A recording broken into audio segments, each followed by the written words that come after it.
रिक्शे वाले का बेटा बना आईएएस। ये कहानी है बनारस के अलईपुरा गांव में रहने वाले 12 साल के गोविंद की, जिसकी बचपन में ही पढ़ाई में बहुत रुचि होती है और जीवन में लगातार सुख सुविधाओं का अभाव बने रहने के बाद भी क्लास में हमेशा अव्वल आता है। पिताजी रिक्शा चलाकर पूरे घर की जीविका चलाते हैं। माँ गृहिणी थी जिनका ब्रेन हेमरेज से देहांत हो चुका था और 3 बहनें हैं जिसमें निर्मला दी की शादी हो चुकी है और 2 बहनें ममता दी और गीता दी हमारा दायां और बायां हाथ बनकर हमेशा हमारे साथ खड़ी रहती हैं। गोविंद, प्रश्नोत्तर याद हो गए हो तो नहा लो, हम बाल्टी भर दिए हैं। दीदी, तुम्हारी ड्रेस कहाँ है? तुम जाके नहाओ, तुम्हारी ड्रेस कल हम धो के डाल आए थे छत पे, लेकर आ रहे हैं।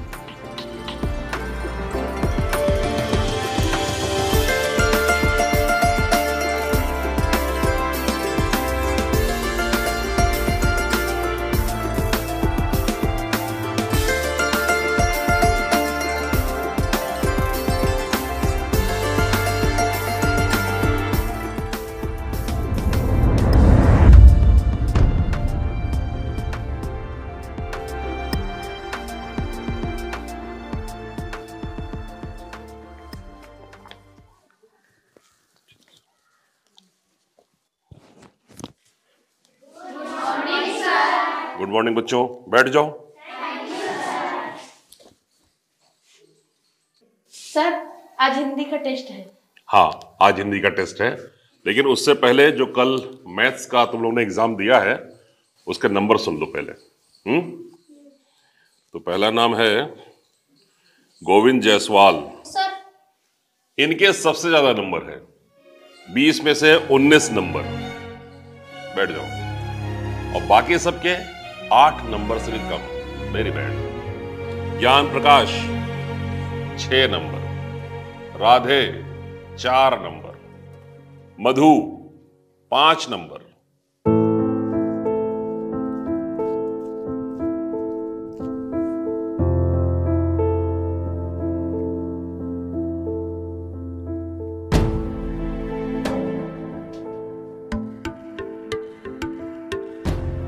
गोविंद, ये फटा फटा कपड़ा पहने घूमते रहते हो, बताते काहे नहीं हो? अरे दीदी, बाहर कोई टोकता है तो याद आ जाता है, घर पे आते ही भुला जाते हैं। टेस्ट कैसा हुआ आज? दीदी, टेस्ट तो बहुत ही बढ़िया हुआ। और पता है दीदी, मैथ्स में हमारे सबसे ज्यादा नंबर आए हैं, 20 में से 19 नंबर आए हैं। कल काहे का पेपर है? अब टेस्ट खत्म हो गया, अब हम जा रहे हैं अपने दोस्त के साथ खेलने। रात ना कर देना खेलते खेलते, थोड़ा जल्दी आ जाना। ठीक है।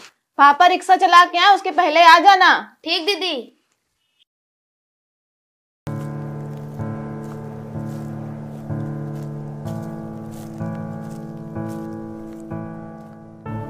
जीवन में सुविधाओं का अभाव मुझे 12 वर्ष की उम्र में ही अप्रत्यक्ष रूप से बहुत कुछ सिखाता जा रहा था। जिस उम्र में बच्चों को साइकिल चलाना और खेलना कूदना पसंद होता था, उस उम्र में मुझे अलग अलग वर्गों के लोगों को उनका काम करते देखना पसंद आने लगा था। मेरा बस यही मानना था कि हर वर्ग या हर तरह के काम का अपना रिस्पेक्ट होता है, लेकिन समाज के बहुत से लोग आपका भविष्य आपके पिता के व्यवसाय से जोड़ते हैं।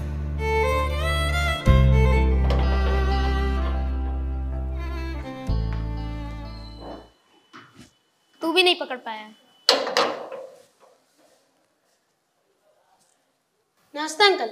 नमस्ते बेटा, क्या नाम है तुम्हारा? गोविंद। गोविंद, किसके बेटे हो? नारायण जी के। नारायण जी के। क्या करते तुम्हारे पापा? मेरे पापा रिक्शे वाले हैं, वो रिक्शा चलाते हैं और रिक्शा किराए पे भी। ए साले, गरीबों की पैदाइश। निकल मेरे घर से, जाके बाहर गरीब बच्चों के साथ खेल।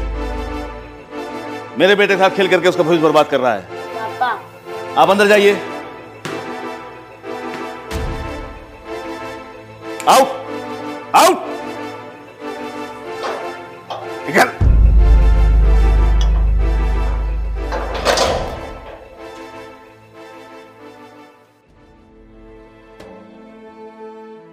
ये क्या था?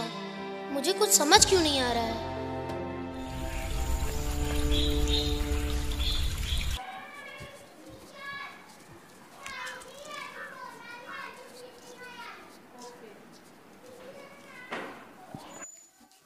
सर। हाँ बेटा बोलो। सर हमको कुछ प्रश्नों का उत्तर पूछना था, बता देंगे? हाँ हाँ जरूर बता देंगे, कॉपी कलम लेके आओ, बहुत अच्छे से बता देंगे। सर हमको जिंदगी के बारे में जानना था। जिंदगी? पूछो, क्या क्या पूछना चाहते हो? सर हमको कल से एक बात समझ नहीं आ रही।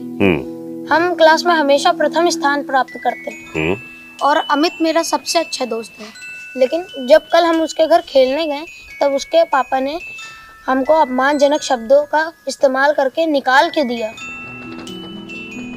देखो बेटा बारिश हो रही है, आओ अंदर चल बताते हैं, आओ।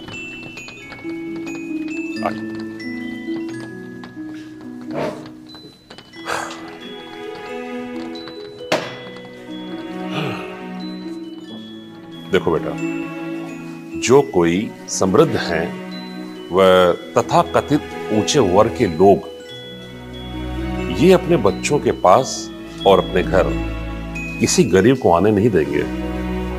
सर मगर ऐसा क्यों? वही तो मुझे जानना है।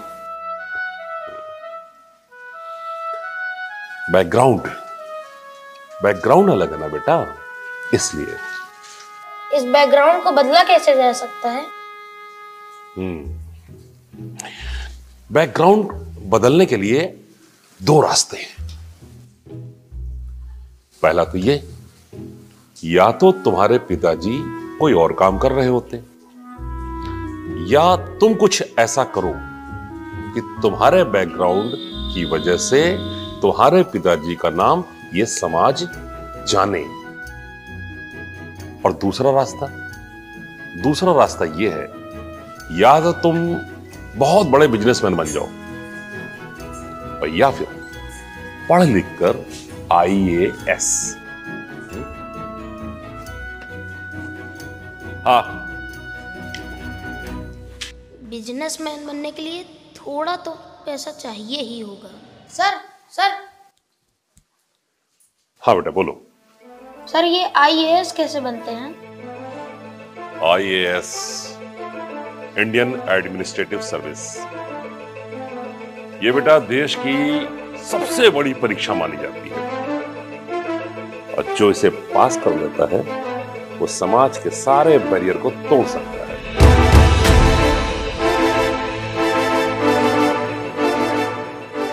जब वक्त ही थपेड़े लगा रहा हो तो किसी इंसान से धक्के खाने में कैसी शर्म है। मुझे बुरा इस बात का नहीं लग रहा था कि मेरे दोस्त के पापा ने मुझे धक्के मार के निकाला था। सच्चाई पता चलने पर मुझे तकलीफ तो सिर्फ और सिर्फ समाज की मानसिकता देखकर हो रही थी। जिंदगी धक्के तो केवल जिंदा इंसान को ही मारती है कि अगर उनमें कुछ कर गुजर जाने का जज्बा हो तो वो उठ खड़े हों, वरना लाशों को कौन पूछता है।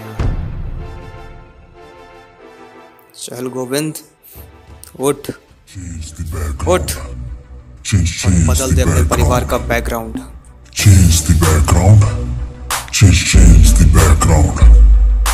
Change the background. Change the background. Change the background. Change the background. Ground.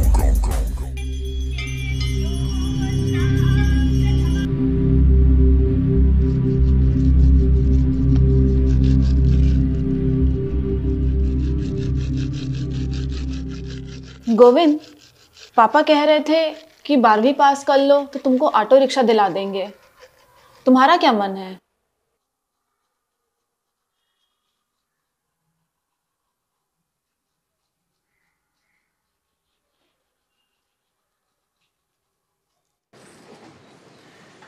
ओए, कितनी बार चेतावनी दी है कि यहाँ रिक्शा लेके ना खड़ा हुआ करो, लेकिन तुम सालों कपार पे ही खड़े हो जाते हो यहाँ के। सरकार जा रहे हैं।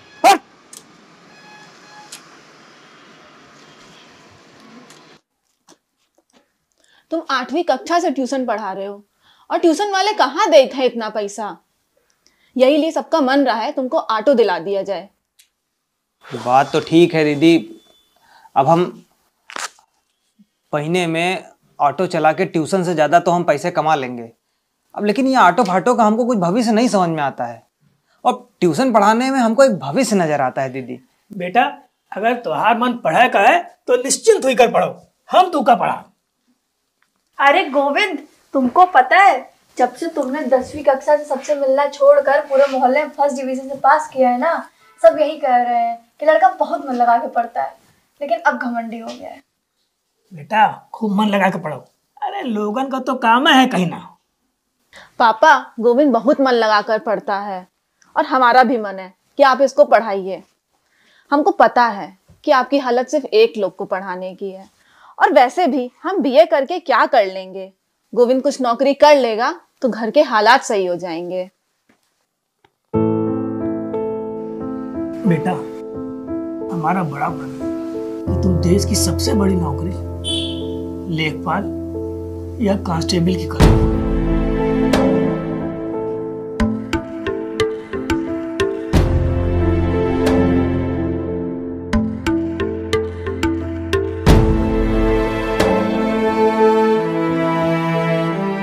पापा, हम भी यही चाहते हैं कि आपका बेटा इस देश की सबसे बड़ी नौकरी करे और घर का बैकग्राउंड बदल दे।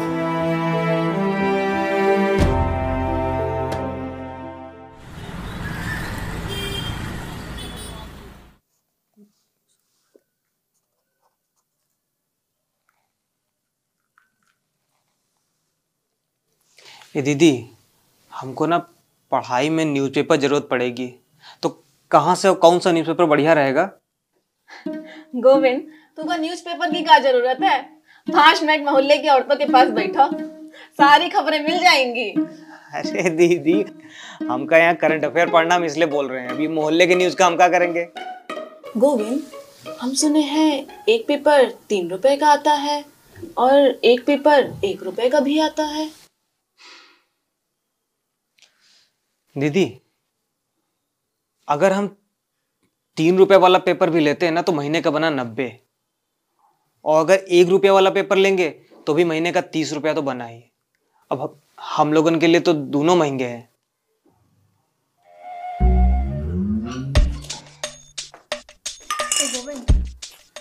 यहाँ चौराहे पे जो डॉक्टर साहब की क्लिनिक है, उनके यहाँ भी तो अखबार आता है। एक बार उनसे बात करके देखो, क्या पता पढ़ने के बाद वो तुमको दे दे, तुम्हारा भी काम बन जाएगा। आइडिया तो बढ़िया है। हम एक काम करते हैं, हम जब भी ट्यूशन पढ़ाने जाएंगे ना तो हम लोग क्लिनिक पे बात करते हुए आएंगे। हाँ, ये सही है। बात करके देखना, कुछ जुगाड़ बनता है तो, नहीं तो देखी जाए। सुना है अच्छे आदमी है, मना तो नहीं करना चाहिए।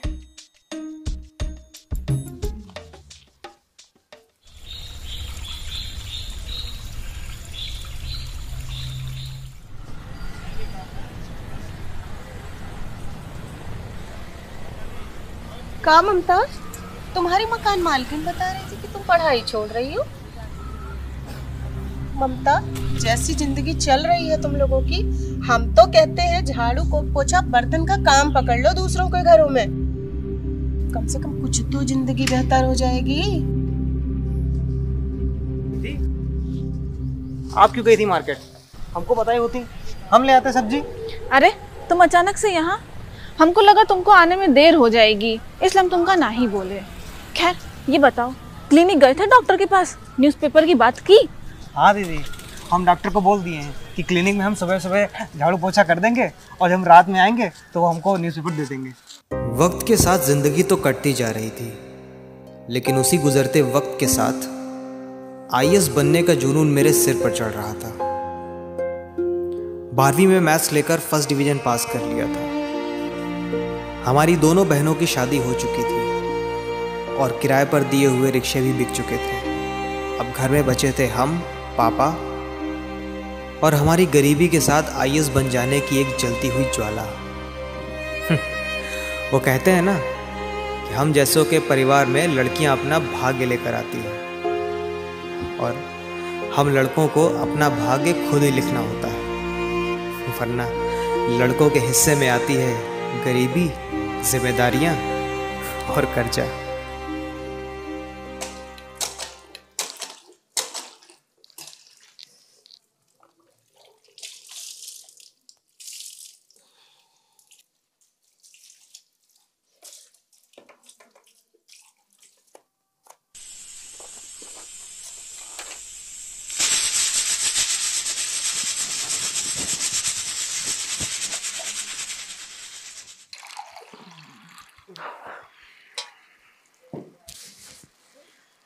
ये लीजिए पापा। बेटा सुना है पटवारी की जगह निकली है, मन होए तो भर दो फार्म। पापा अब हमका 15वीं तक अपने हिसाब से पढ़ने दीजिए, फिर आप जहाँ कहेंगे जो कहेंगे हम फार्म डाल देंगे। ठीक है बेटा, अगर पढ़ाई का मन है तो पढ़ो, कोनो दिक्कत तो नहीं है। ये पापा, ये आपके होते हमको क्या दिक्कत हो सकती है? बेटा आजकल जब से शहर में ये ऑटो रिक्शा चले लागे ना, तब से हमारे रिक्शा में कोनो बैठक नहीं है, तो यही लिए पैसा की जुटाए में थोड़ी तंगी है। अरे पापा अब आप थोड़ा आराम कीजिए, कुकर से गैस निकल जाए फिर खाना निकालते हैं। ठीक है बेटा। अरे पैर बहुत पिराए लागत है। पापा हम क्या सोच रहे थे कि एक ग्रेजुएशन करते करते जूते की रिटेल शॉप पर कुछ भर्ती आई हैं, तो हम का पार्ट टाइम ज्वाइन कर लें, इससे हमारी पढ़ाई भी नहीं डिस्टर्ब होगी और किताबों के पैसों का हम बंदोबस्त भी कर लेंगे खुद से।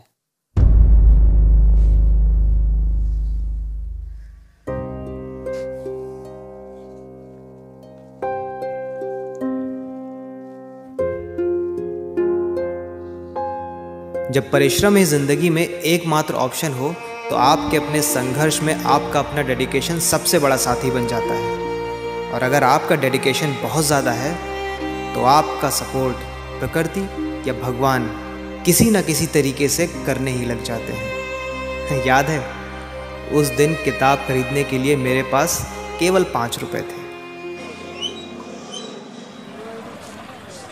गोविंद घर आना। आया मालिक।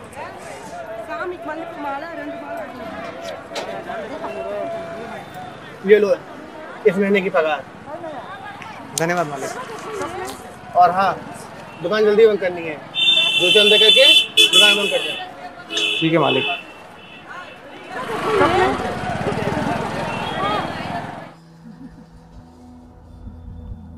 पापा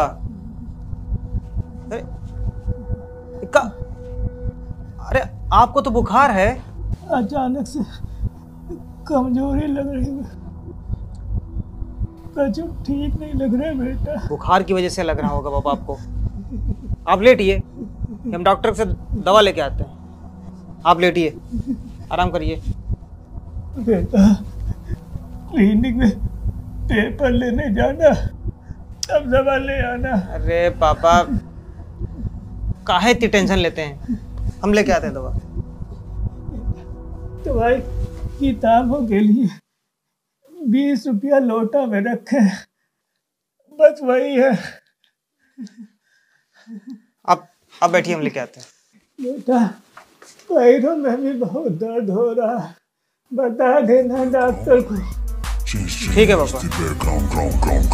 शुरू हो चुका है ये तमाशा, ये तमाशा शुरू हो चुका है, ये तमाशा, ये तमाशा शुरू हो चुका है, ये तमाशा, ये तमाशा शुरू हो चुका है, ये तमाशा, ये तमाशा।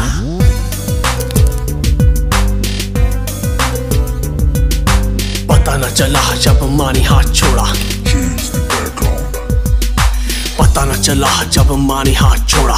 सीखा मैं पिता से अंदर की आग न खोना, खुद बना मैं कठोर तभी आज नहीं रोना। माँ कह गई थी तू अपने आप में है सोना, कुछ करके रहेंगे हौसलों से हम सशक्त है। ये जिंदगी नरक से आज बन गई फलक है, दिमाग में है जोर मेरे दिल में जो भड़क है, बदल दिया कलम से चाहे रहते थे सड़क। गोविंद जी मालिक। यहाँ ना तुम बहुत अच्छा काम कर रहे हो, आज से तुम्हारी पगार बढ़ गई है। धन्यवाद मालिक। 250 रुपए चुका है ये तमाशा, ये तमाशा शुरू हो चुका है, ये तमाशा, ये तमाशा।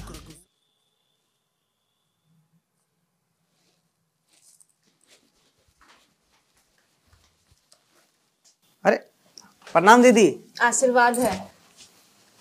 अब कैसी तबीयत है पापा आपकी? अरे इका देख लेता तो हमारी तबीयत ऐसे ही ठीक हो जाता है। अरे गोविंद, पापा की इतनी तबीयत खराब हो गई, तुमने बताया काहे नहीं? अब हम आपको क्या बताते दीदी, आप भी वहां बैठ के परेशान ही होती। अगर तुम अनही सब चीजों में लगे रहोगे तो पढ़ोगे कब? सुबह क्लिनिक में झाड़ू लगाना, खाना बनाना, सुबह से शाम तक जूते की दुकान पर काम करना, पापा की देखभाल करना, फिर आके खाना बनाना। अपने सपने पर कब काम करेगा और इस समाज से जीतेगा कैसे? दीदी, सभी के पास 2 हाथ 2 पैर और 1 दिमाग दिया है भगवान ने, और सभी ने इसी से इतिहास रचा। हम भी रच देंगे।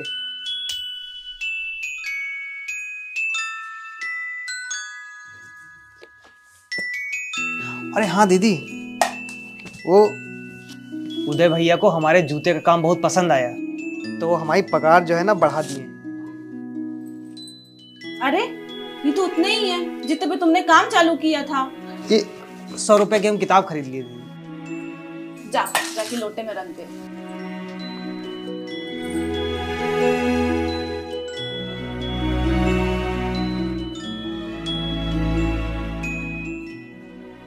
अरे दीदी, गोविंद, तुम कह रहे थे तुम्हें 15वीं तक पढ़ना है, फिर तुम कुछ ना कुछ करोगे घर के लिए। हाँ दीदी, वो गोविंद, अब तो तुमने 15वीं भी पास कर लिया है। तुम जब जूते का काम इतना अच्छा जानते ही हो तो अपनी दुकान काहे नहीं खोल लेते? अरे हम तेरी मदद करेंगे ना। ममता, बेटा 1 गिलास पानी दे दो। हाँ पापा, आई।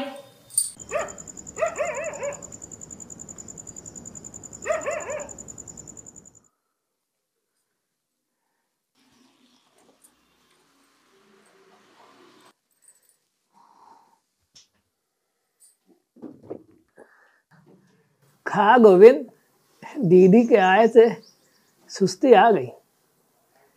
पहले तो फटाफट काम करके जल्दी से जूते की दुकान पे चले जाते रहो। पापा, हमको 2 साल अभी और पढ़ना है।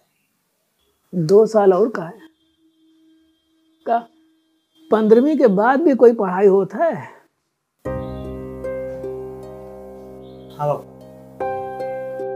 पढ़ लेंगे तो बाहर कोई काम ही हमको मिल सकता है। अरे गोविंद, जब कल रात तो हमने तुमसे कहा कि तुम कोई अपना काम चालू कर लो, तब तुमने काहे नहीं कहा कि तुमको पढ़ना है? क्या हम मना कर देते?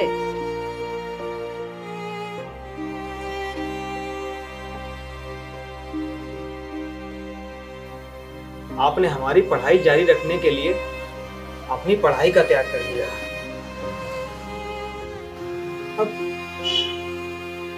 अब हम भी अपनी पढ़ाई छोड़कर कोई और काम पकड़कर आपके त्याग का अपमान नहीं कर सकते। हमको बस 2 साल के लिए पढ़ाई करनी है पापा। बेटा, हमका पढ़ाई लिखाई के बारे में काम आ जाए। पढ़ाई का है तुमका तो तुम पढ़ो। पापा, हमको 2 साल की पढ़ाई के लिए दिल्ली जाना है। दिल्ली? दिल्ली तो बहुत दूर है बेटा। लेकिन हमारे सपने के बहुत करीब है पापा।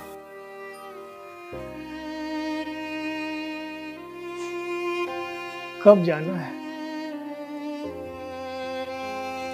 पापा, शुरुआती दिनों में हमको वहाँ कुछ पैसों की जरूरत पड़ेगी, फिर बाद में हम कैसे भी करके मैनेज कर लेंगे। कितने रुपए?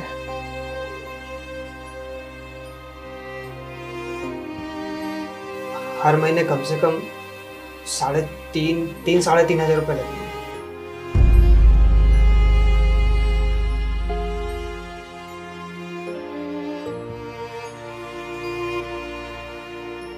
दीदी की ससुराल से वापसी का बुलावा आ गया था।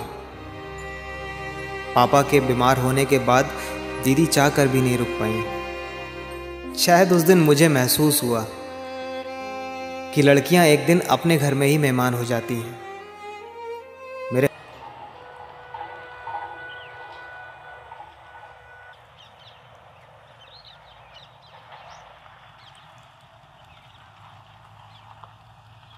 बेटा, इस जमीन के बिकने से अगर तुम्हारे मन की पढ़ाई हो जाती है और तुम नौकरी कर लेते हो तो ऐसी 10 जमीन खरीद ले हो। लेकिन पापा, आप अरे बेटा, तो पैसा की जरूरत अब है। अब जब तुमका अब पैसा न दे तो ये जमीन का हम का करब?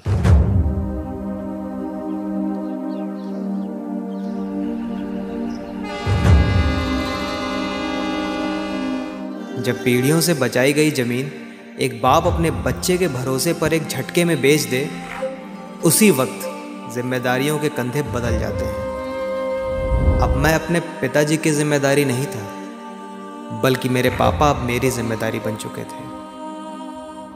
पापा ने 40,000 रुपये में ज़मीन का एक हिस्सा बेचकर उसमें से 25,000 रुपये मुझे दिए और बाकी पैसे पैर में बढ़ रहे सेप्टिक के इलाज के लिए रख दिए थे।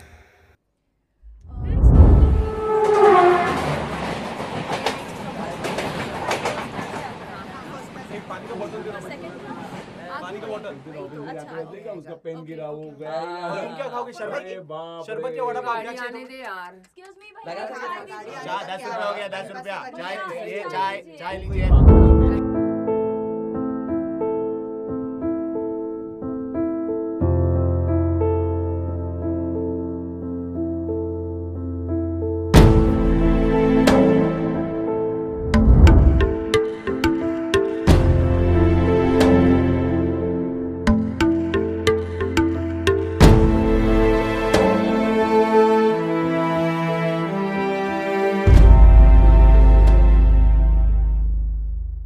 यार गोविंद भाई, घर पे ना पढ़ाई का बिल्कुल माहौल नहीं बन पाता है। अरे यार ये तुम बैग टांगे क्यों खड़े हो? रख दो ना कहीं पे। हाँ। सानू भाई, हमको भी इसके बारे में अभी कोई खास जानकारी नहीं है कि क्या, कितना और कैसे पढ़ के आईएएस बना जाता है। अरे यार सब जान जाओगे भाई। दिल्ली तो हब है यूपीएससी का। वहां तो किसी भी एग्जाम की तैयारी करने वाला बच्चा इतनी तो जानकारी रखता ही है यूपीएससी के बारे में कि तुम उसकी जानकारी से प्रीलिम्स की कट ऑफ के आसपास तो आ ही जाओगे। अच्छा अब ये बताओ कि कमरा अलग अलग लेना है या साथ में? मतलब कि दिल्ली में एक एक कमरे का किराया बहुत ज्यादा है, तो तुम अगर बताओ अलग अलग लेना है तो हम उस हिसाब से फिर घर पे पैसे मांगे। यार अलग अलग ही रखते हैं। और यार तुम हमारी वजह से डिस्टर्ब हो तो हमको अच्छा थोड़ी लगेगा। क्या भाई, लड़के लड़के लाने का पहले से प्लान करके आए हो क्या? अरे नहीं यार, क्या है कि हम 2 साल तो यहाँ तैयारी करेंगे ही। अब यहाँ रह के हम ट्यूशन भी पढ़ाएंगे और रात भर अगर कमरे में लाइट जलेगी, आप हमारी वजह से डिस्टर्ब होंगे, ठीक थोड़ी है। चलो ठीक है, फिर रुको हम आते हैं, फिर चलते हैं ना। हाँ। वैसे घर बढ़िया बनवाया है आपने। अरे हमने कहाँ बनवाया, पापा की मेहरबानी है।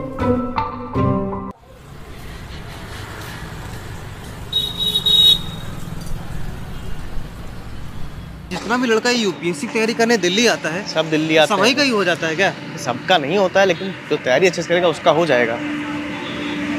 अरे अभिनव भैया, आप यहाँ?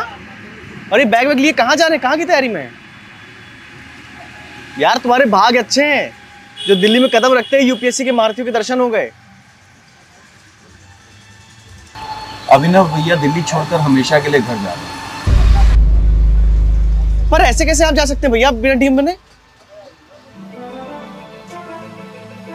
शानू, अगर हर तैयारी करने वाला इंसान डीएम बन जाए तो ये देश डीएम से भर जाएगा। अरे भैया वो आप दुखी बैठे थे इसलिए मैंने बोल दिया। अफसोस, दुखी नहीं हूं। अफसोस है उस आधे घंटे का भी जिसमें मैं पढ़ सकता था लेकिन पढ़ा नहीं। पिछले 3 अटेम्प्ट की गलतियां कलेक्ट करके मैं अपने चौथे अटेम्प्ट को बेहतर बना सकता था, लेकिन मैंने बनाया नहीं। और यार ये सामने खड़ा लड़का यहाँ पर तैयारी करने आया है, कम से कम उसे तो डिमोटिवेट मत करो। ये यहाँ किस उम्मीद के साथ आया हो? कौन सा सब्जेक्ट लिए हो? भैया अभी हमको इसके बारे में ज्यादा कुछ मालूम नहीं है। आपके हिसाब से कौन सा सब्जेक्ट सही रहेगा? देखो यार, मैं फिलॉसफी का टीचर हूँ और इस साल मेरे पढ़ाए हुए 4 लड़कों का सिलेक्शन हुआ है। तो अगर तुम मन लगाकर पढ़ाई करोगे, मैं तुम्हें गाइड करता रहूंगा। मैंने हिस्ट्री लिया था, मेरे पास हिस्ट्री की किताबें हैं। अगर तुम्हारा भी वही सब्जेक्ट हो तो मैं तुम्हें अपनी किताबें दे दूंगा।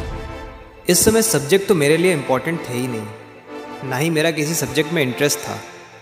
मेरा केवल और केवल फोकस अपने उद्देश्य में था।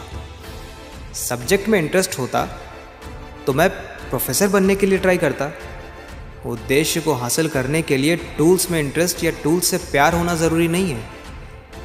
ये ऊपर वाले या प्रकृति द्वारा मुझे लक्ष्य के करीब भेजने का तरीका हो सकता है। तो कहाँ लिए हो कमरा तुम लोग? भैया अभी आज तो कमरा देखेंगे। हम अपना कमरा खाली करके आए हैं, मैप वैप सब लगा है, वही कमरा ले लो। नहीं नहीं भैया, वो कमरा ही न सूट है, तभी आपका नहीं हुआ। मैं वहां नहीं रहूंगा। भैया हमको रहना है, कितना है किराया? 1700 रुपये किराया है, इससे सस्ता दिल्ली में कहीं नहीं मिलेगा। ठीक है चलो, वो बात हो जाएगी लैंडलॉर्ड से। चाबी तो अभी मेरे ही पास है। आप कहाँ रहते हैं भैया? बस तुम्हारे कमरे के बगल में। सानू भाई हम यही वाला कमरा लिए ले रहे हैं। हाँ हाँ ठीक है, वैसे भी हमको तुमको अलग अलग ही रहना है। ठीक है चलो चलते हैं, ट्रेन का टाइम हो रहा है। हाँ भाई हाँ। चलो भाई, हैप्पी जर्नी, अच्छे से जाना। थैंक यू भैया। नमस्कार। चलो भाई लोग, चलो यार। All the best. अब तो मुलाकात होती रहेगी। चलो जानू।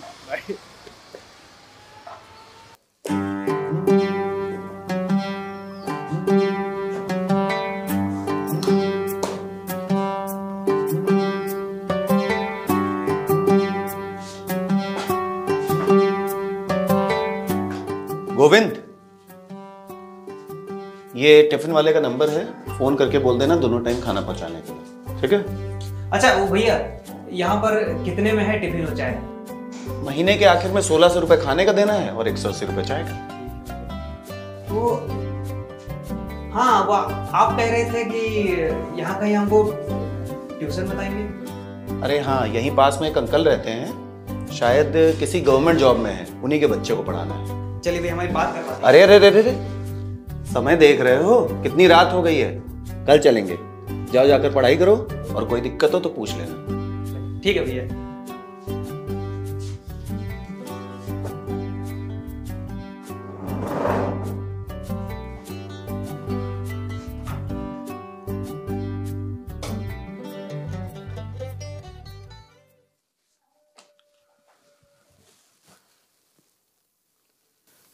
₹1700 कमरे का किराया, 1600 रुपये का टिफिन हो गया और 180 की चाय, मतलब 17 दूना 34, टोटल हो गया 3480 रुपये। यार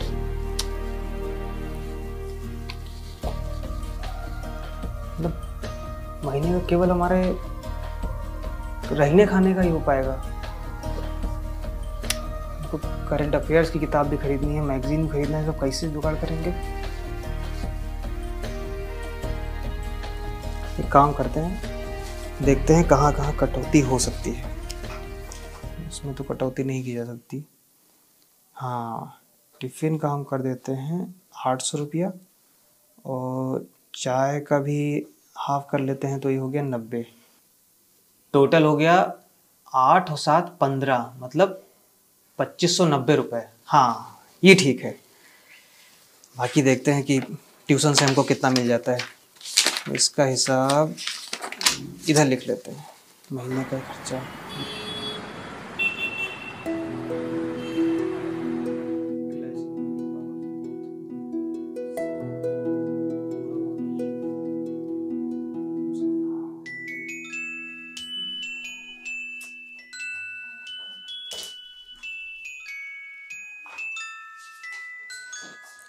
अरे गोविंद, चल भाई चाय पीने चलते हैं बतरा तक। भाई यार हमारे पास समय बहुत कम है भी, और हमको भी एक ट्यूशन देखने जाना है। तू अभी जाओ यार चाय पीने, हम किस दिन चलेंगे साथ में। तो क्या आप देखने का भी मौका नहीं है क्या मेरी तरफ?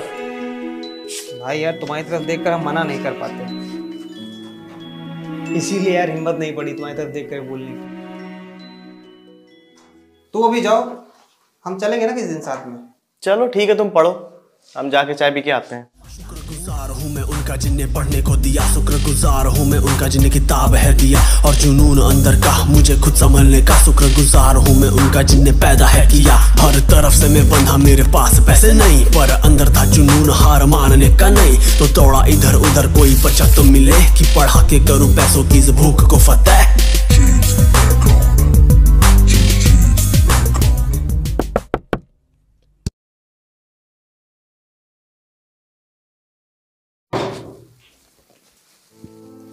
अरे ये क्या, हाफ चाय? अरे भैया चाय हम बहुत कम पीते हैं, वो तो मंगा लेते हैं कि पढ़ाई करते वक्त नींद ना आए।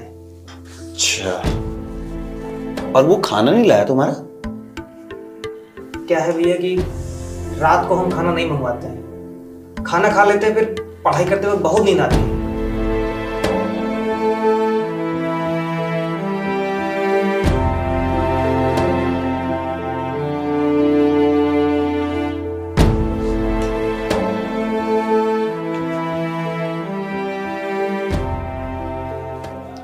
चलो तुम चाय पियो, फिर इसको बाद में पढ़ाते हैं।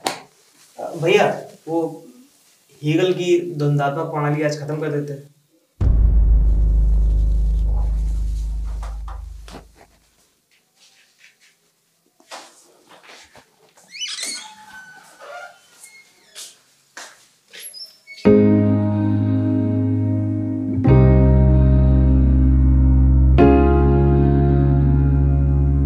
आवश्यकता है होम ट्यूशन की, संपर्क करें।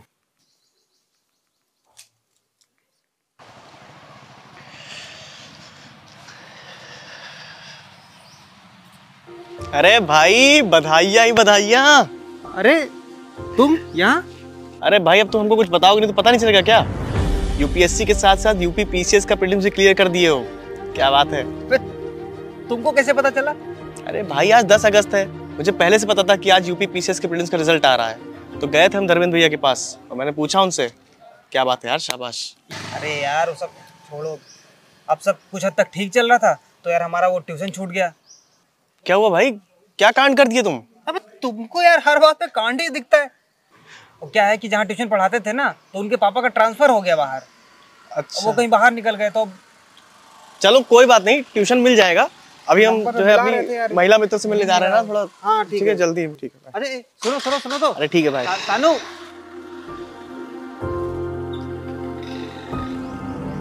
यूपीएससी और यूपी पीसीएस के प्रीलिम्स क्लियर होने पर यह महसूस हो रहा था कि संघर्ष के बदले ज़िंदगी में कुछ तो बेहतर हो रहा है। लेकिन अचानक से संघर्षों का नया मोड़ आते देख कभी कभी ये लगने लगता कि कहीं दिल्ली में सरवाइव न कर पाने की वजह से ये वक्त मुझे वापस घर जाने के लिए तो नहीं मजबूर कर देगा। 10 से 12 अगस्त तक मैं बस पागलों की तरह इधर उधर घूमते ट्यूशन ढूंढता रहा। गोविंद, एक ट्यूशन के लिए बात हुई है, कल चल के बात कर लेना, ठीक है?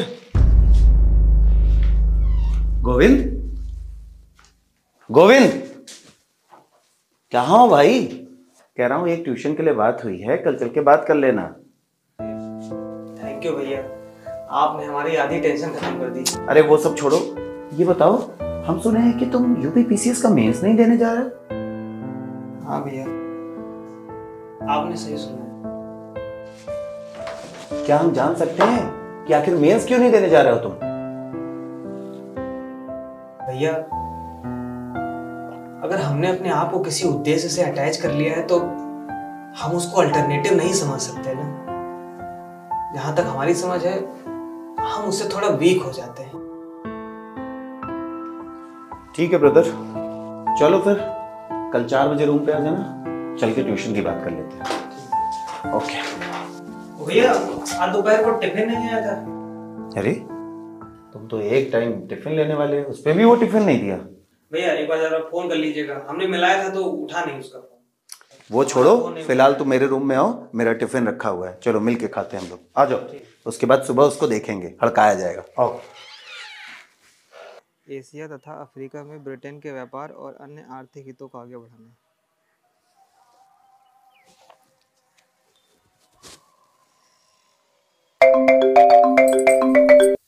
हेलो। अरे गोविंद, खुश रहो, कैसन हो? हम ठीक हैं दीदी। अभी बताने के लिए फ़ोन किए थे हम कि मेंस का पेपर यहीं दिल्ली में लगा हुआ है, तो हम पेपर देख के घर आएंगे। वो आने जाने में टाइम भी बहुत वेस्ट हो जाता है और खर्चा भी बैठ जाएगा। हाँ ठीक है। और तुम कोनो दिक्कत में तो नहीं हो? नहीं दीदी, हम एकदम बढ़िया हैं। अच्छा अभी रखते हैं फ़ोन में ज़्यादा पैसा नहीं है। प्रणाम।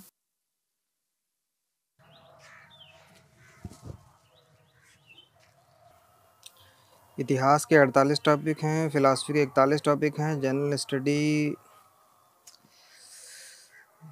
मतलब सिलेक्शन के लिए हर टॉपिक के लिए सिर्फ हमको 1.5 से 2 दिन है।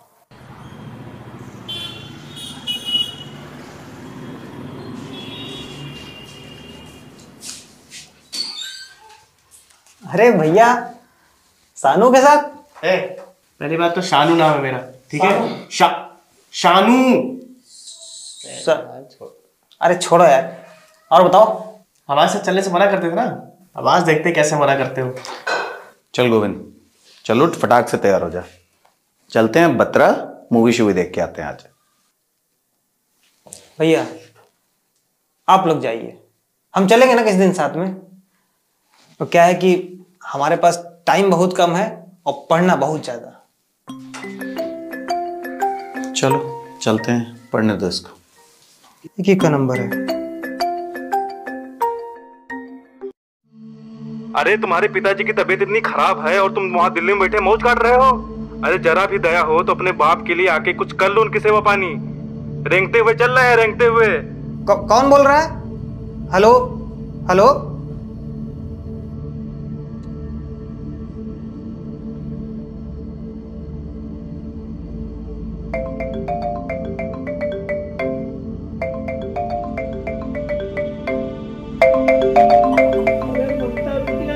हाँ पापा, तुम्हारा फोन बज रहा है।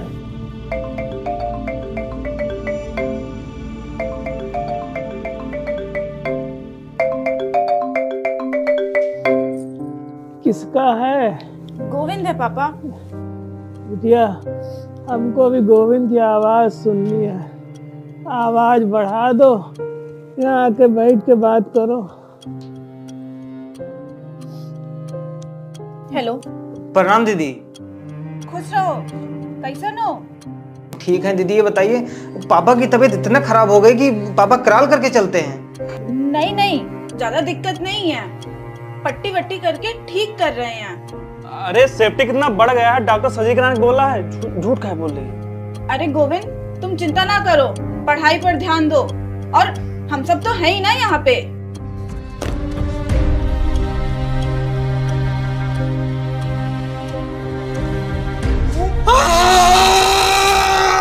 अरे गोविंद, सब ठीक तो है ना? चीखने की बहुत तेज आवाज आई थी।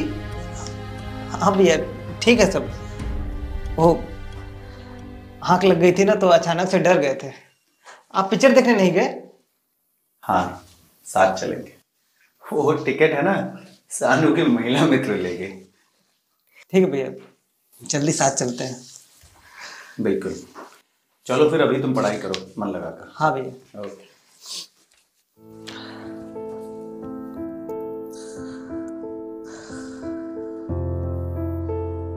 गोविंद ठीक तो है? हाँ पापा, वो भी क्या करे, पढ़ाई का भार जो रहता है। 1-1.5 साल की तो बात है, पढ़ाई पूरी कर ले, फिर अपने साथ ही तो रहेगा। उस अनजान नंबर से फ़ोन आने के बाद मुझे एक नई चीज़ महसूस हुई कि जब लोग आपको बिना समझे आप पर अटैक करते हैं तो वो सिचुएशन और भी ज़्यादा टफ हो जाती है। लेकिन ये होगा ही होगा, इसके लिए हमको हमेशा तैयार रहना चाहिए, क्योंकि ये हमारा रास्ता है, हमारा तरीका है, हमारा उद्देश्य है। इसके लिए पूरा सेक्रीफाइस हमको ही करना है, कोई और नहीं आएगा। सामने वाले को जवाब देने और उसे कन्विंस करने से कभी कुछ नहीं सॉल्व होगा। हमें अपने एक्शन और अपने अचीवमेंट से लोगों को जवाब देना होगा। अब बैकग्राउंड बदलने के लिए मेरे कानों में बस एक ही आवाज़ सुनाई दे रही थी, मेहनत मेहनत और मेहनत। क्योंकि पापा और मेरी बहनों द्वारा तो अपना फ़र्ज़ निभाया जा रहा था। इस वक्त बस मैं ही अपने परिवार के लिए कुछ न कर पाकर अपने आप को अपने परिवार के लिए अपाहिज महसूस कर रहा था। तुम 8वीं कक्षा से ट्यूशन पढ़ा रहे हो और ट्यूशन वाले कहाँ देते हैं इतना पैसा। यही लिए सबका मन रहा है तुमको ऑटो दिला दिया जाए।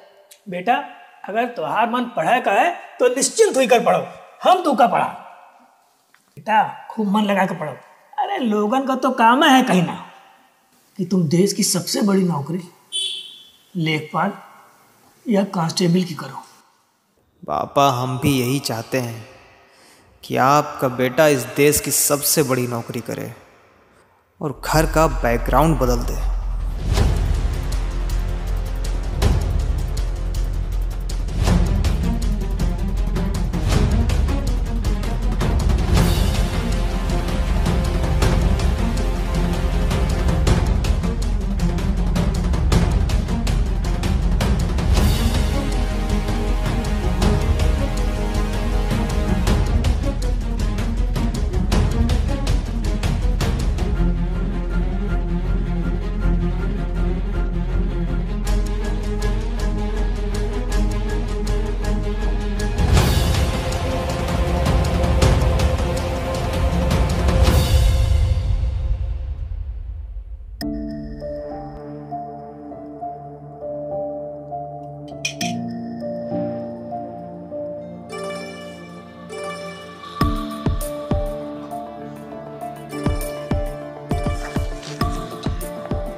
हेलो, प्रणाम दीदी। प्रणाम। अरे दीदी, आज इतने सुबह फोन? क्या कर रहे हो गोविंद?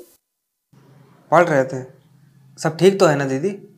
गोविंद, पापा की हालत बहुत खराब हो रही।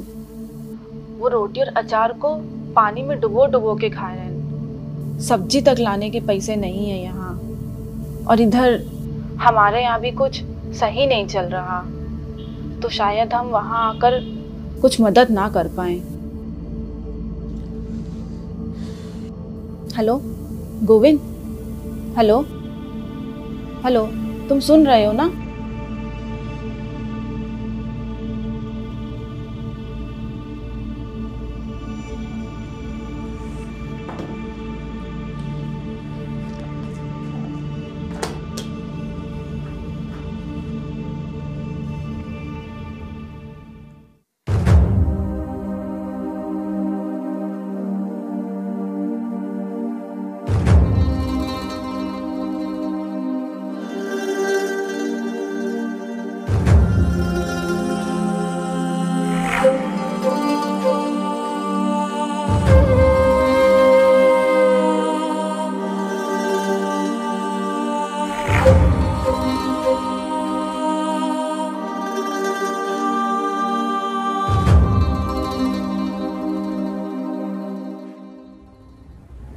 अगर मैं वापस चला गया तो अपने पिताजी की ज़िंदगी थोड़े समय के लिए ही बेहतर कर सकता हूँ। कोई काम करके सब्जी ला के दे सकता हूँ, लेकिन अगर आने वाले 4-5 महीने मैं खुद को मेहनत की आग में झोंक दूँ तो शायद अपने परिवार पर लगे कलंक को हटाकर बैकग्राउंड बदल सकता हूँ। हाँ गोविंद, आवाज नहीं आ रही थी। कुछ भी हो जाए दीदी, फोन मत करिएगा। अक्टूबर में एग्जाम है, अगर उसमें नहीं हुआ तो हम भी नहीं रहेंगे। गोविंद, गोविंद, हेलो।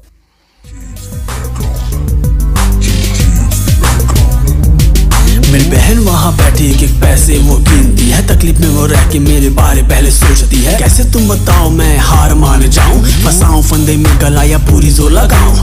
3 साल बीते नया कोई नहीं है कपड़ा, 3x7 का बस एक छोटा कमरा, जिसमें होती रोज सुबह हो रही है शाम। बताओ कैसे पढ़ूं, कोई दे दे समाधान। निगेटिव थॉट से होती इरिटेशन, पसंदीदा नहीं कुछ पूरी करनी एजुकेशन। वेस्ट ना किया मैंने एक भी वैकेशन, बस लगा रहा पानी को फॉर दैट एप्रीवेशन। जमीन पे है पैर मेरी सोच आसमान पे, घर से अपने निकला कल को बेहतर बनाने। ये बोलते पढ़ाई छोड़ दे रहे थे ताने, तो आ गया मैं दिल्ली कुछ करके दिखाने। जब उम्र 11 की थी सौगंध उस लिबास की, खेलने की उम्र में मैं जी रहा था सादगी। बदलो उनकी सोच को, ये बात है समाज की। हक है सबको पढ़ने का, ये वाक्य संविधान की। चील जैसी आंखें और चीते जैसे चाल भी बनाए रखना, तो गर करने चला क्रांति। तो ठोस रख कदम, ये बात मेरी कांट ले है, जिसके काबिल तू मिले चलेगा बात मेरी मान ले। शुरू हो चुका है ये तमाशा, ये तमाशा शुरू हो चुका है, ये तमाशा, ये तमाशा शुरू हो चुका है, ये तमाशा, ये तमाशा शुरू हो चुका है, ये तमाशा, ये तमाशा।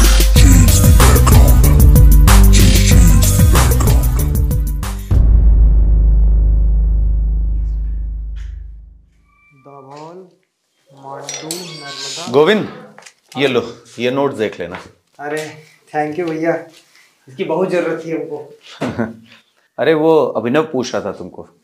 अच्छा, कैसे हैं भैया? वो तो ठीक है, मस्त है, पापा का बिजनेस संभाल रहा है। और हाँ, तुमको मेंस के लिए शुभकामनाएं भी दे रहा था। बहुत दिन हो गए मुलाकात की अभिनव भैया से। वैसे भैया, अब हम यहाँ तक पहुंचे भी हैं तो वो आप सबके आशीर्वाद से ही ऐसा हुआ है। चलो ठीक है, अब तुम पढ़ाई करो डट के, ठीक? हाँ भैया। ओके। अच्छा गोविंद। हाँ भैया। यार वो ट्यूशन से तुम्हारे फोन आया था, बता रहे थे कि तुम 2 महीने के लिए ट्यूशन बंद कर दिए हो। भैया वो मेंस का एग्जाम देने के बाद हमको गांव जाना है, बहुत दिन हो गए पापा से मुलाकात किए। चलो ठीक है।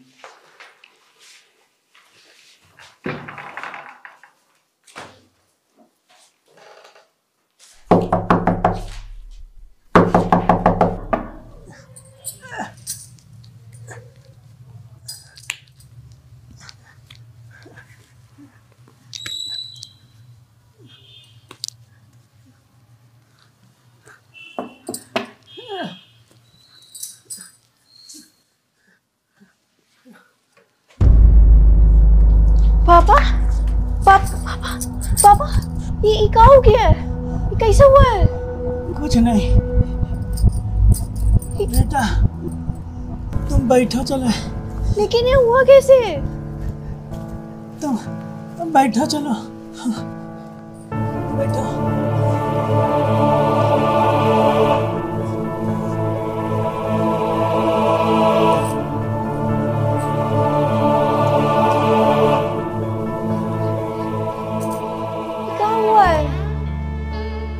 हम ठीक है बेटा।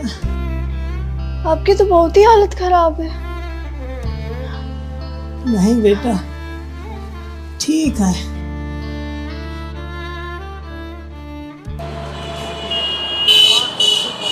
अरे गोविंद।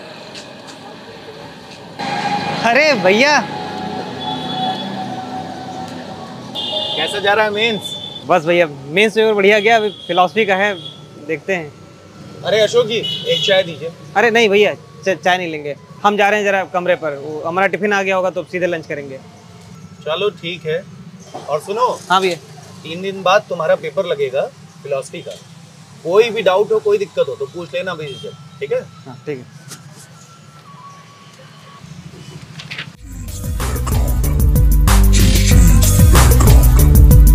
बस कुछ ही दिन तो मेरे पास है बच्चे, इधर फोकस इट और लूज इट, ये दो शब्द है बच्चे। पढ़ाई को मैं लेने लगा जैसे कोई नशे, मैं डूबा रहूं उसमें मुझको आते हैं मजे। मुझे आग में जलने से ज्यादा तपना आ गया, खुद को जलाकर मैं राख कर रहा सपना आ गया। मंजिल को ना भूल पाऊं ये सदमा आ गया, उसके बिना लगे जैसे कोई दफना के गया।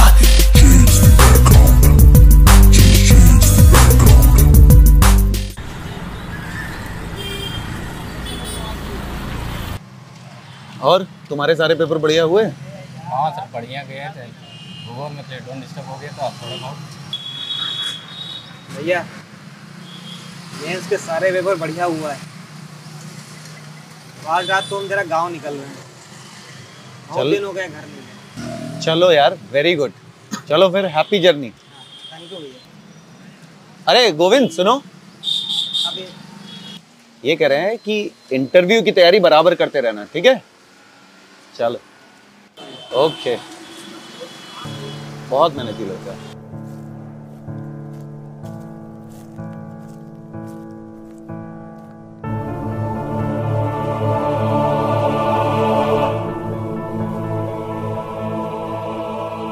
मैंने पिछले 3-4 दिनों में अपनी पूरी जान पढ़ाई में इस कदर झोंक दी थी कि 72 घंटे लगातार मैं पढ़ता ही रहा।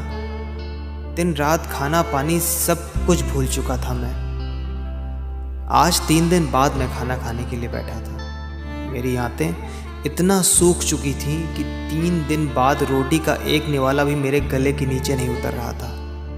मैं किसी तरह बस खुद को संभाले जा रहा था।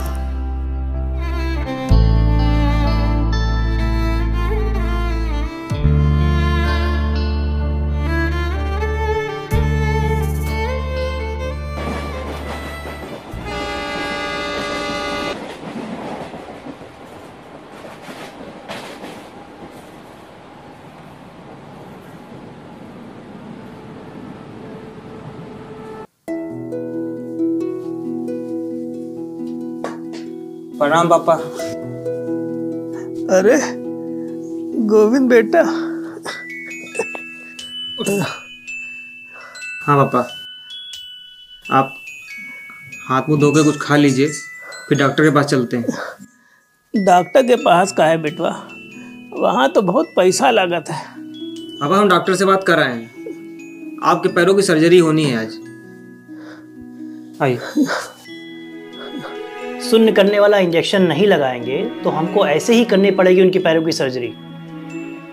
डॉक्टर साहब, हमारे पास बस आपकी फीस और दवा भर के ही पैसे हैं। थोड़ा सा कट जाने पर कितना दर्द होता है, बिना शून्य का इंजेक्शन लगाए उनके पैरों की सर्जरी करेंगे तो कितना दर्द होगा, इसका अंदाजा है तुम्हें? अरे डॉक्टर साहब, अब रोज रोज की दर्द झेलने से अच्छा है कि एक दिन थोड़ी ज्यादा दर्द झेल ली जाए। आप सर्जरी कर दीजिए, हम अंदर नहीं आएंगे। ठीक है, बुलाइए उनको।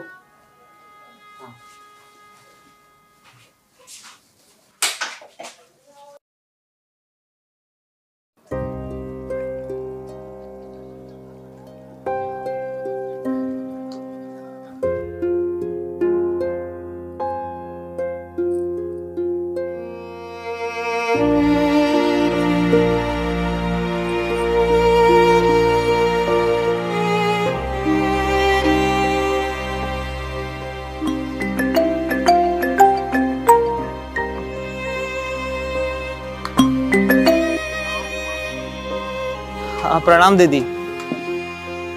कैसे हो? पेपर कैसा हुआ?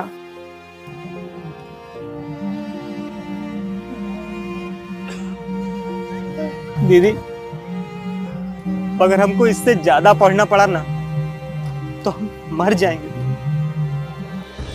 गोविंद, ऐसे परेशान नहीं होते हैं, सब ठीक हो जाएगा। और अगर तुम भी ऐसे परेशान होने लगे तो पापा का कौन ध्यान रखेगा? दीदी, टाइम मिले तो घर आइएगा। अभी हमको कुछ दिनों में वापस दिल्ली निकलना। ठीक है।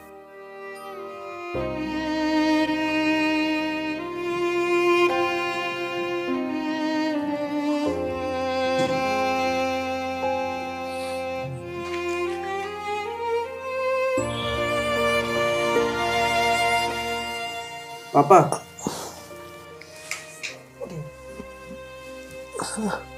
उठिए, दवा खा लीजिए।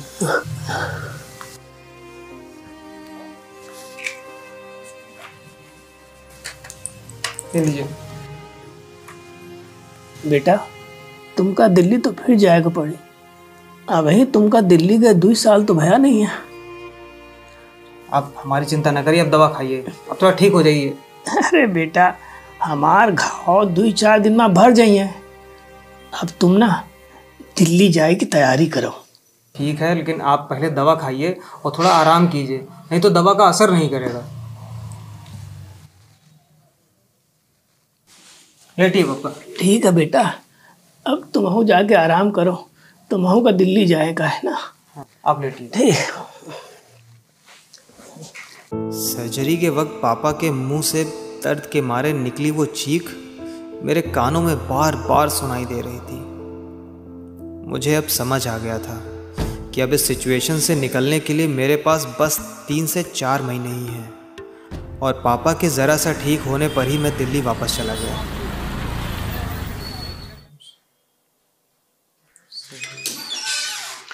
गोविंद। हाँ भैया। जहां तुम ट्यूशन पढ़ाते थे यार, वहां कोई और पढ़ाने आ गया है। एक नया ट्यूशन मिला है, वहां चल के बात करा देते हैं तुम्हारी। कब तक चलना है? शाम को चलते हैं। वैसे ये पुराने पेपर्स को लेकर क्या कर रहे हो तुम? अरे भैया ये वो जो यूपीएससी का हम मेंस दिए थे ना, उसमें हमने 20 गलतियां निकाली हैं। अब हमको अगले अटेम्प्ट में ये गलतियां नहीं करनी है। क्या मतलब? तुम्हें खुद पर भरोसा नहीं है कि इस बार सिलेक्शन हो जाएगा तुम्हारा? अरे भैया भरोसा है, हो जाएगा, लेकिन अगर रैंक ठीक ना आई ना तो उसके लिए तो अभी से प्रिपरेशन करनी पड़ेगी ना भैया। अरे यार, तुम्हारा जज्बा देखकर तो ऊपर वाला भी तुम्हें सपोर्ट करने आ जाए। भैया आप भी ना। चलो तो फिर शाम को नीचे आ जाना, ट्यूशन की बात करने चलते हैं। ठीक है भैया। ठीक।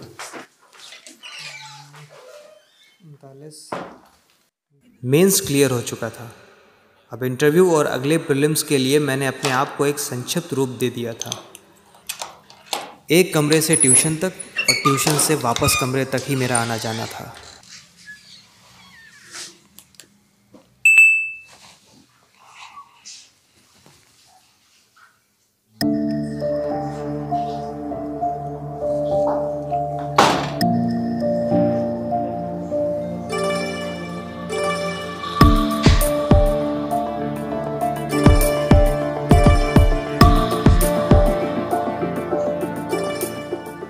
हेलो, हाँ सानू भाई। हाँ बोल भाई। यार इंटरव्यू की डेट आ गई हमारी। अरे वाह, बहुत बहुत बधाइयाँ यार। थैंक यू यार, लेकिन यार हमको थोड़ी मदद की ज़रूरत है तुमसे। हाँ बोलो भाई। यार सानू भाई, इंटरव्यू देने जाने के लिए यार हमारे पास कुछ भी नहीं है। न कपड़े हैं, न जूते हैं, न टाई है, न बेल्ट है। देखो भाई, कपड़े तो तुम्हें अपने ही बनवाने पड़ेंगे, वरना इंटरव्यूअर को पता चल जाएगा कि मांगे कपड़े हैं। और जूते टाई तुम मुझसे लेना, वो पता नहीं चलेगा। ठीक है, थैंक यू यार। अरे यार, इतने संघर्षों के बाद तू यहाँ पहुंचा है भाई, तो इतनी हेल्प करना तो बनता है ब्रदर। ठीक है भाई, अभी हम फ़ोन रखते हैं, जरा घर पे बात कर लेते हैं एक बार। ओके भाई, बाय।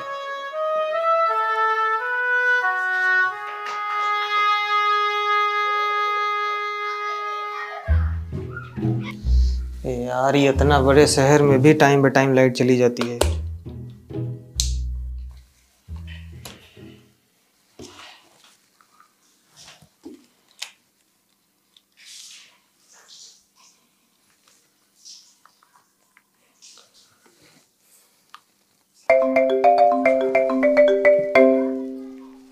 हेलो। प्रणाम दीदी। खुश रह, कैसा है तू? ठीक है दीदी। वो दीदी, वो इंटरव्यू देने जाने के लिए हमको भूसट और पैंट खरीदना है, उसके लिए 2000 रुपये मिल जाएंगे क्या दीदी? 2000 रुपये तो हैं, लेकिन वो तो अल्ट्रासाउंड और दवाइयों के लिए रखे हैं। लेकिन अगर उसे पैसे नहीं देंगे तो उसकी इतने सालों की तपस्या बेकार हो जाएगी। दीदी। हाँ, नंबर भेज देना किसी का, मैं भेज दूंगी पैसे। दीदी, आप अगर ना होती तो हम क्या करते? पैसे कट रहे होंगे फोन में, इस बार आना तब मुलाकात होगी।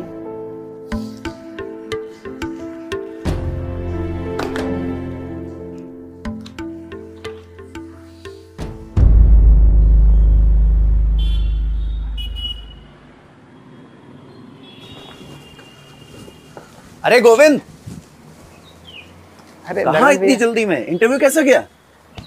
इंटरव्यू बढ़िया हुआ है भैया। अभी हम थोड़ा जल्दी में हैं, हम बाद में मिलते हैं। अरे सुन तो, अरे मिलते हैं भैया। गोविंद, इंटरव्यू बहुत अच्छा हुआ है, लेकिन अगर तुम्हारा नहीं हुआ तो अभी तो तुम केवल 22 साल के ही हो, और भी मौके हैं तुम्हारे पास, तो आगे भी एग्जाम दोगे। मैडम, जिंदगी में नेगेटिव अप्रोच तो रही नहीं, और ये सफर जो 1.5 साल का था, फाइनली आप लोगों से मिलना हुआ और बहुत अच्छा लगा। और मैडम, गाड़ी चलाते हुए हॉस्पिटल का एड्रेस लेकर चलने की हमारी आदत है, तो यहाँ तो अच्छा लगा है, इसलिए मुझे उम्मीद है कि मैं आपकी अपेक्षाओं पर खरा उतर पाऊँ।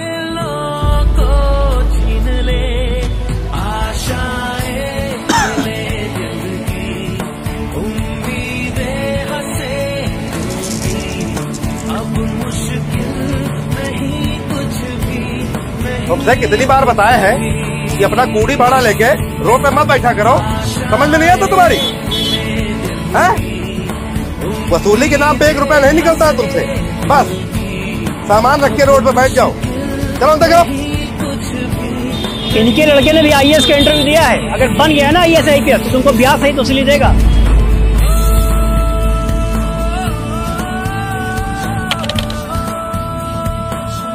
अरे गोविंद भाई, आज से तुम्हारे सारे कलेश कट गए भाई। अरे क्या हुआ भाई, ऐसे काहे बोल रहे हो?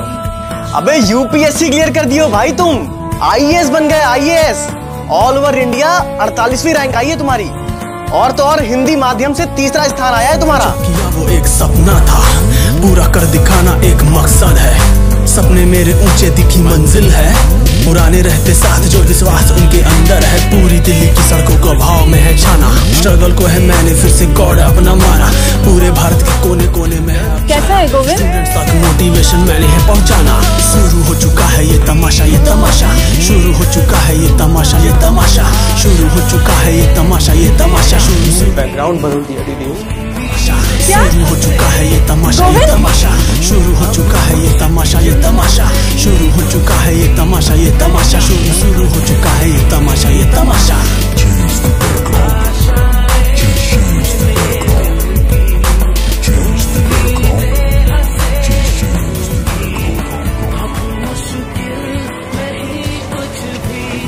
पापा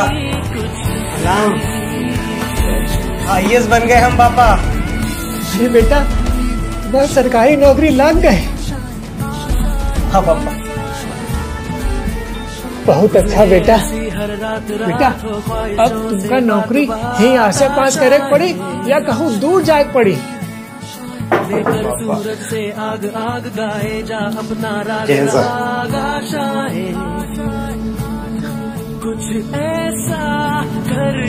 मैं अपनी गलतियों के लिए क्षमा चाहता हूँ सर। हो सके तो हमें माफ कर दे। बेटा तब कांस्टेबल से बड़ी कोनो सरकारी नौकरी होते का? हाँ पापा। अरे आईएएस साहब, बहुत बहुत बधाई। आज आईएएस बनकर अपने पिताजी के नाम के साथ साथ शहर का नाम करो। कल अखबार की हेडलाइन होनी चाहिए, रिक्शे वाले का बेटा बना आईएएस।